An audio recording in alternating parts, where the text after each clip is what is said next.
কাশ্মীরের গভীর জঙ্গলে লুকিয়ে শতাধিক জঙ্গি, সেনা নজরে ভয়ঙ্কর জঙ্গি নেটওয়ার্ক। কিভাবে খুঁজে বার করা হচ্ছে এক এক করে সব জঙ্গি আস্তানা? ড্রোন, স্যাটেলাইট, সোশ্যাল মিডিয়া, নজরদারি জঙ্গিদের গায়ে গায়ে লেগে আছে গোয়েন্দারা।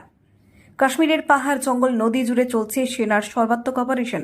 সরকারি তথ্য বলছে উত্তর কাশ্মীরে লুকিয়ে রয়েছে 44 জন পাক জঙ্গি, সঙ্গে 66 জন স্থানীয়।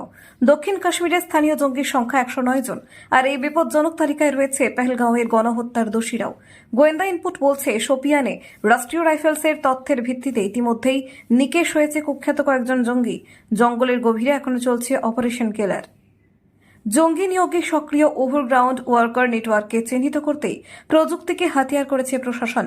ড্রোন, স্যাটেলাইট ইমেজ ও লোকাল ইনফরমারদের সমন্বয়ে একের পর এক চালানো হচ্ছে অভিযান। জঙ্গিদের টার্গেট শিক্ষিত যুব সম্প্রদায়। সোশ্যাল মিডিয়ার মিথ্যা জেহাদি প্রোপাগান্ডায় প্রভাবিত হয়ে অস্ত্র তুলে নিচ্ছে তারা। বুরহান ওয়ানির মতো কুখ্যাত জঙ্গিদের রোল মডেল বানানো হচ্ছে নতুনদের।